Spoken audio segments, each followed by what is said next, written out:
Você está ouvindo o podcast do Midiato.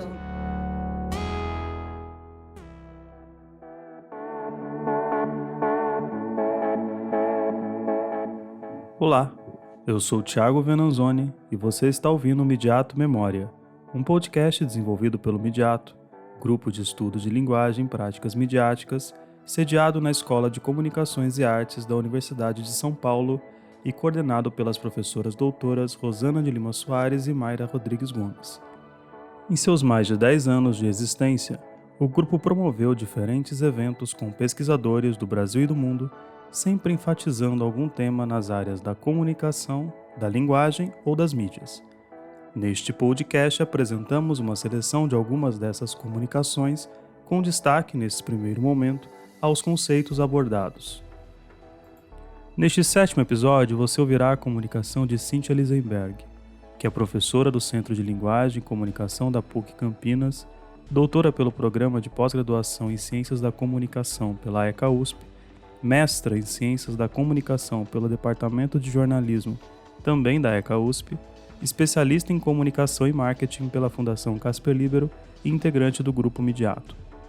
Em sua palestra, realizada em 10 de outubro de 2015, como parte do ciclo Cartografias da Crítica, Cíntia Lisenberg apresentou o desenvolvimento inicial de seu projeto de doutorado, no qual ela analisou discursos e representações em circulação nas mídias em torno da temática da velhice e do envelhecimento.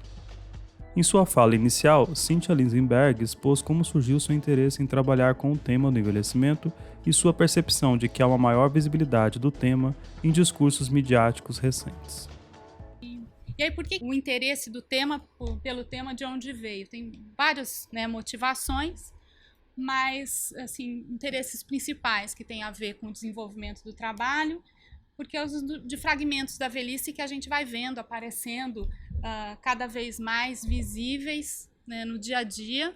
A relevância demográfica e social do tema da velhice e da longevidade, assim, muito acentuada, uma questão bastante crucial, e a diversidade de discursos que entrecortam, né, que atravessam o tema da velhice, abordando diversos momentos, áreas, fases e faces da nossa vida em sociedade. Eu tentei trazer para cá algumas pontuações ou alguns exemplos do que eu coloquei no projeto. Então, quando eu estava pensando mesmo em que tema trabalhar para as questões do discurso, da mídia, eu comecei a me deparar com esse tema e ele foi aparecendo também, né, mais, comecei a enxergar mais. Então, chego em casa, o Jornal de Bairro está colocando uma discussão sobre a regulamentação da profissão de cuidador de idosos. Essa discussão que foi na Câmara de Campinas, ela está também hoje no Congresso, em trâmite, essa adequação. Depois, em Campinas mesmo, né, uma grande casa, essa casa era um spa, e se transformou num lar para idosos. O nome, a Pousada da Melhor Idade, né, das pessoas que, curiosamente, vão perdendo autonomia, e esse termo cunhado, né? E o que essa casa tem de interessante é que ela remete a outros lugares que não esse espaço físico, mas você passa uma das placas, ela chama para o site, depois ela tem uma outra placa que afirma que ela é 24 horas monitorada pela família, e visita virtual no site da instituição. Então, a gente vai achando uma série de outros discursos que vão sendo incorporados ou que fazem parte da temática.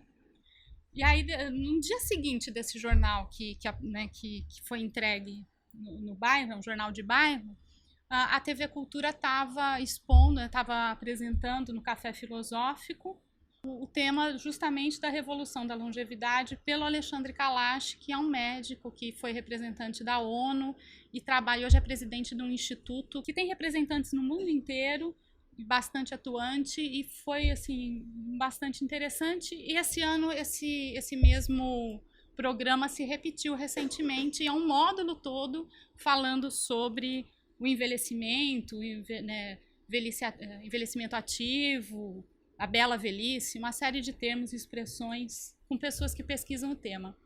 Depois, procurando imagens mesmo, né, sobre o tema, A gente sabe que às vezes tem material repetido, mas eu achei interessante deixar aqui, porque e que o termo também não coloquei entre aspas, mas mesmo assim vieram 1 milhão de resultados mais de 1 milhão de resultados de busca em relação a imagens da velhice. E se você vai, né, depois tem aqueles direcionamentos, velhice feliz, velhice triste, você vai achando um monte de material, muitos deles, inclusive, você percebe que é imagem de estúdio, imagem de revista. O G1 também, quando eu estava fazendo o projeto, ele divulgou uma pesquisa sobre os custos, né, o que a terceira idade está gastando mais, como um mercado potencial em expansão. E aí depois uma outra reportagem falando sobre os medos, né, da velhice, envelhecimento, e a legislação do idoso também, que foi, né, que eu usei também para fazer, para montar o projeto. Então esse tema foi aparecendo para mim de diversas formas, e a partir daí é que eu fui me interessando por ele.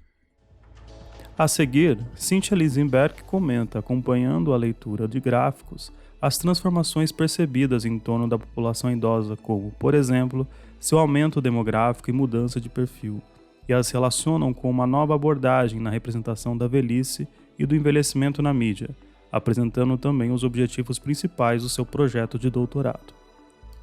Esse é um gráfico do Instituto da Longevidade, que é aquele do Kalash, é o Centro Internacional de Longevidade, e mostra como vai aumentando. Então, está num outro gráfico também. Aqui, essa é a curva do aumento da população acima de 60 anos no decorrer dos anos. A gente sai de 1950, né, entre os 10%, o aumento é muito grande, a gente vai chegando a casa entre 20% e 30% da população, e isso vai implicando outras questões.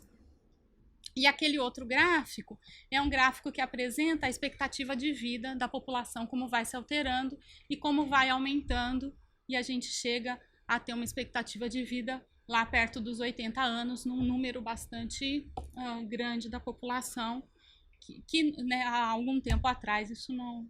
Quer dizer, quem nasce entre 2010 e 2015 hoje tem uma expectativa de vida bem maior do que há alguns anos atrás, e a tendência é isso aumentando em função de uma série de fatores. E aí essas alterações, né, vão também trazendo outras percepções, mas a ideia é que antes, né, você tem o envelhecimento que passa numa fase, né, do processo de vida que chega no ápice, né, numa meia-idade, e o que é meia-idade também agora vai mudando, né, e o envelhecimento, né, como sempre associado à decrepitude e final de vida. E aí a gente tem hoje outro tipo de representação do que é o envelhecer, a nova geração dos velhos, idosos. E na década de 50, né, a representação e a diferença que a gente tem de um novo perfil.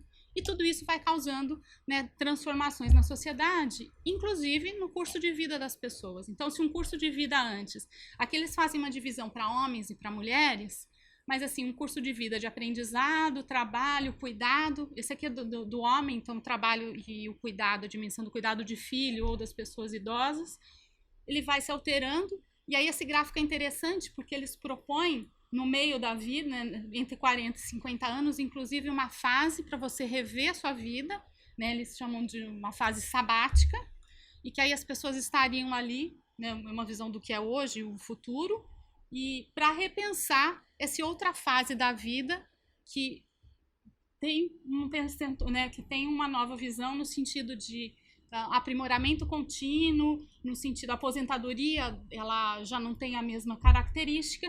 O que entra aqui que é interessante? Significa os idosos cuidando de outros idosos, porque a população vai, se de uma forma ela ganha tempo e qualidade de vida, esse tempo também vão aparecendo outras doenças, outras questões, e você fica com uma população também que precisa de cuidado. No caso das mulheres, essa dimensão do cuidado, ela toma uma vida, né, uma fase maior, porque ele se torna mais exclusivo, e no futuro acontece uma coisa que é mais difícil, né, que ela sai do mercado para cuidar dos seus idosos, só que depois ela já está numa fase que não consegue voltar para o mercado de trabalho. Então, essas todas questões que têm a ver com demografia, com a condição do idoso, com uma mudança de perfil, isso me chamou a atenção porque a gente enxerga em cada uma dessas falas ou em cada um desses momentos discursos diversos relacionados ao nosso dia a dia, que fazem a gente como um objeto rico de estudo dentro da nossa área de linguagem.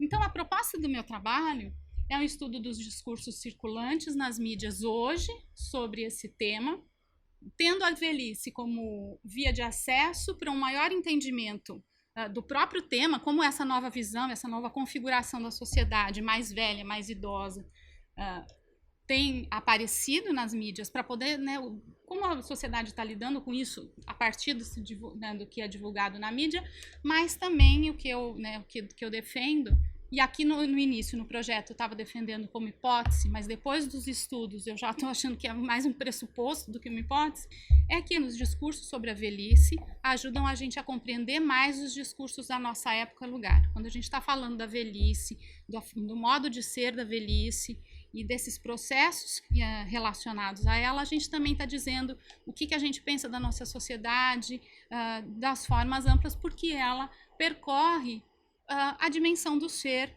em diversos âmbitos. E aí, então, tomando o tema da velhice e longevidade como um princípio orientador no encontro desse objetivo de entendimento do próprio tema, mas também da sociedade em que a gente está inserida. E com que objetivo? Identificar se os direcionamentos conferidos, né, aos discursos sobre a velhice, ou se os direcionamentos que conformam a própria velhice e longevidade permitem uma visão ampla do objeto, né? Essa transformação social, ela está trazendo velhices diferentes, formas de viver diferentes na velhice e também ao longo da vida, o percurso vai se alterando. Será que essa riqueza ela consegue aparecer na mídia ou não? Então, e se essa abordagem, então, é mais efetiva dos aspectos que envolvem o tema na sua complexidade, porque é um tema bastante complexo, nas suas questões e nas demandas que vão advir em relação a esse envelhecimento da população que pede uma série de questões relacionadas à previdência social, ao cuidado, as dimensões do cuidado aparecem muito, a saúde e essa relação com a vida como um todo, né?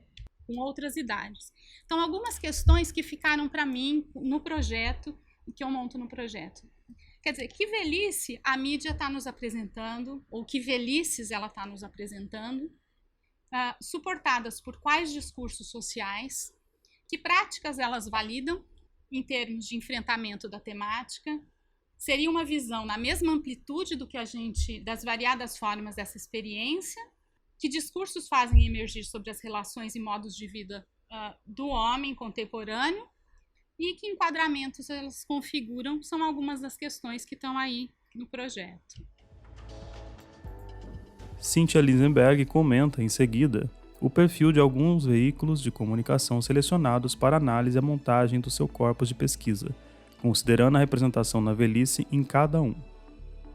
No projeto, o que eu coloquei como veículo inicialmente pensado? A Folha Online, como um jornal, um veículo que é mais massivo, um jornalismo tradicional. Uma coluna do Gilberto de Menstein, que chama Quem Inova, e ela é do Catraca Livre, só que essa coluna ela tem uma representação do idoso. Quando eu escolhi, eu achei interessante, que é muito assim, da ordem do espetacular. Então, é o idoso de 103 anos que pula de paraquedas, que namora 4 pessoas aí, né? E aí eu comecei a achar que ela era muito igual e eu já ia retirar. E para trazer só uma amostra dela para vocês, eu descobri que eles já tiraram e essa ideia do Quem Inova está mais ampla. E ela saiu também. Então, mas no projeto ela ainda, quando eu montei, ela estava. E o portal do envelhecimento e página do portal no Facebook, que é um portal que foi feito pelo pessoal, derivado de um trabalho do pessoal de gerontologia da PUC de São Paulo, é bastante rico, e essa página no Facebook é interessante também. Aí eu trouxe um pouquinho de como eu pensei em fazer a busca na Folha, assim, a gente percebe que tem uma demanda maior mesmo pela temática. Dos arquivos online, desde 2000, que eles têm marcados, em final de 2007, 2008, 2009, há uma diferença significativa no volume desses materiais, e aí isso é crescente, aí tem uma escala crescente também. Se eu fizesse um gráfico, ia ser parecido com aquele, né, é sempre uma curva crescente. E muitas matérias, assim, quase todo dia a gente acha material, então eu vou usar, não sei ainda por quanto tempo, eu vou fazer ainda o recorte para triagem. E aí eu incluí também uma página que chama Geriatria e Gerontologia, Velhices, e a página da pós da gerontologia na PUC. Por que eu estou incluindo esses materiais? Porque eles, além de produzir alguns deles material próprio, eles trazem postagens de outros lugares, e cada um, né, de um lugar de fala diferente, fala de um lugar específico. Então, você tem academia, tem esse jornalismo tradicional, outras comunidades mais livres, que eu acho que vão me dar um material mais interessante, e isso para triagem ainda do meu corpus.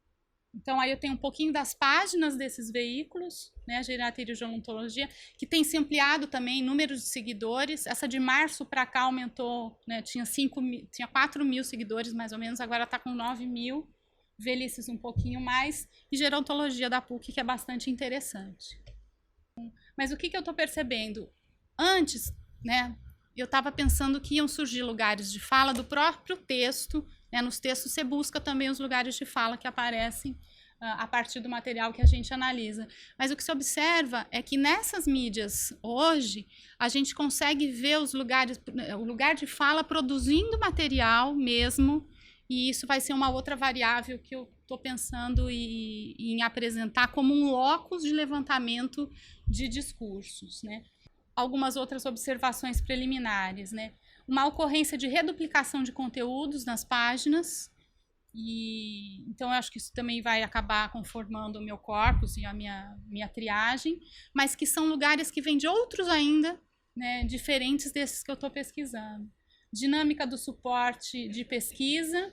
Então, isso é uma coisa interessante, quer dizer, tem páginas que a memória que a gente tem de pesquisa, ela é interessante. Antes a gente clipava o jornal, né?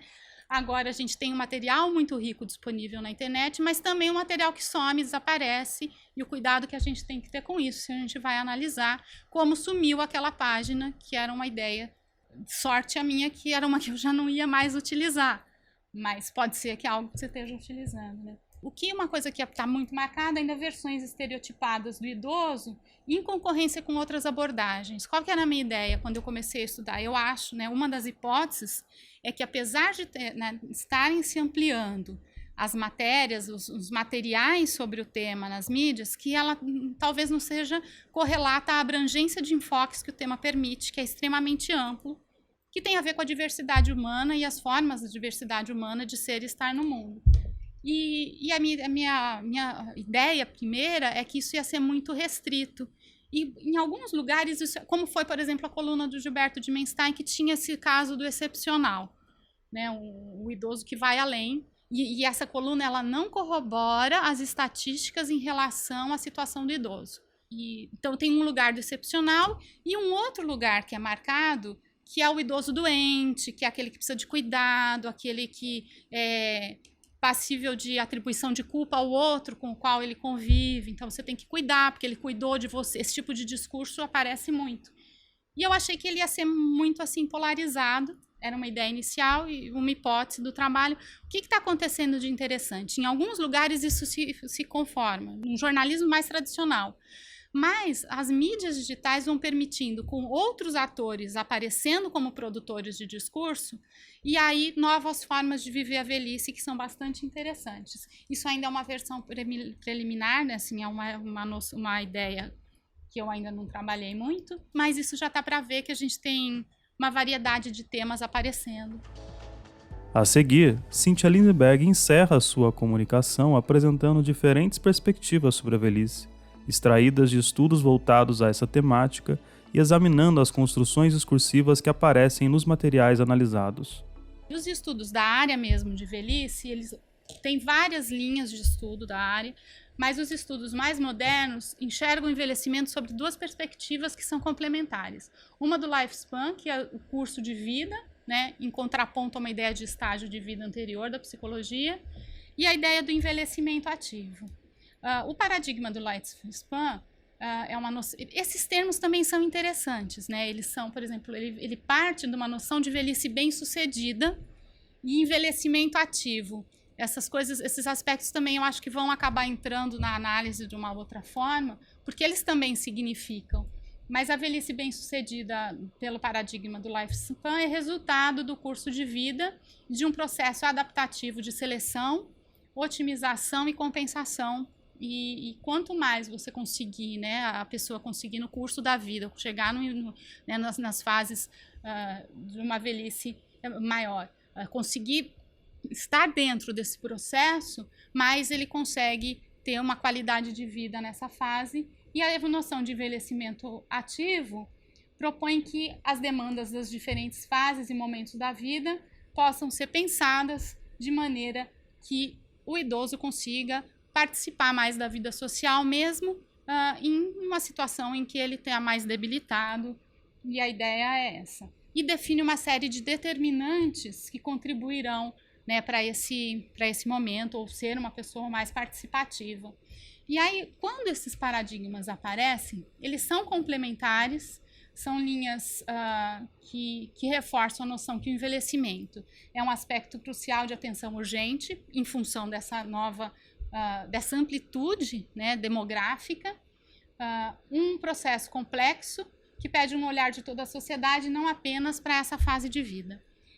A necessidade de enfrentamento de representações e estereótipos clássicos associados à velhice, e indica a necessidade de estudos e de ações que sejam interdisciplinares e também intergeracionais. Aí, esse paradigma, quando eles apresentam esse foco, o que vai... É por isso que eu tô nessa questão tô pensando se eu tenho uma hipótese ou se eu tenho um pressuposto. A vida no seu curso, né, e os discursos sobre a vida aparecem o tempo inteiro, porque é toda a fase da vida que se apresenta ali.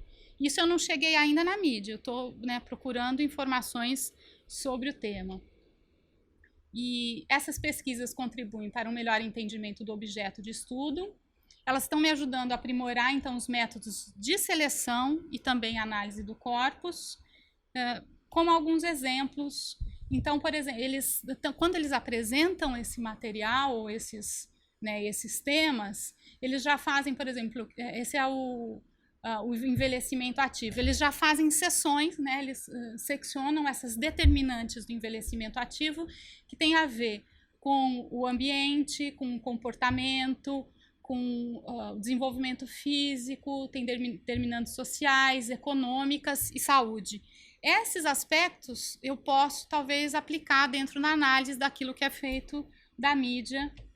Outra questão que aparece, que é relativa à dimensão do cuidado, então a ideia do cuidado ela é muito forte, é uma outra forma de recorte ou de análise que se pode ter a partir de estudos já aplicados à área, por exemplo, uma dimensão do cuidado pessoal, de um cuidador ou do cuidado informal, o cuidado prestado pela comunidade e pelo institucional. Eles advogam que se deva ter um cuidado maior com ações relacionadas à comunidade e não deixar tudo para o indivíduo, ainda que o indivíduo tenha que ter a capacidade de se cuidar e etc. Então, isso pode me ajudar a pensar como a mídia está representando essas faces do cuidado, se individualizado, se social, se sistêmico.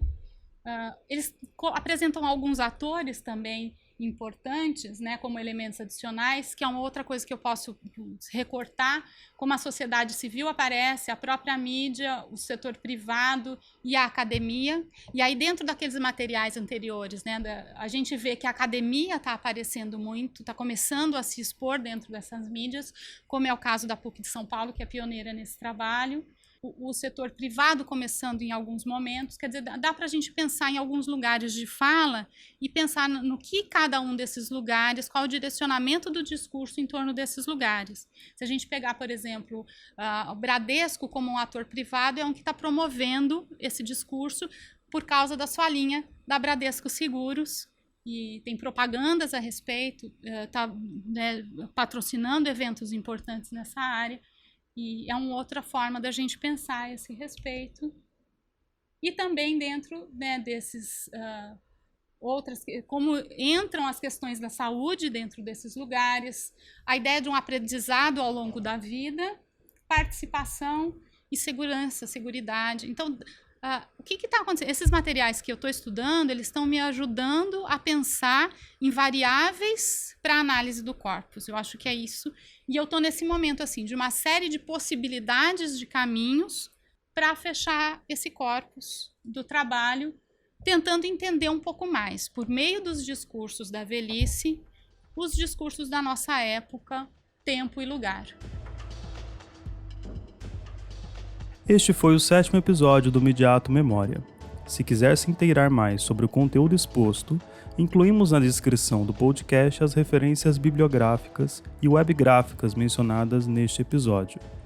Também disponibilizamos o link para a entrevista com Cynthia Linsenberg, realizada pelo Midiato, no qual a pesquisadora falou sobre sua pesquisa e o momento posterior à finalização do seu doutoramento. Para acompanhar nossas produções, convidamos você a visitar o site www.usp.br/midiato, além de seguir nosso perfil no Instagram e no Facebook. Agradecemos sua escuta e nos encontramos na próxima edição do Midiato Memória. Até lá!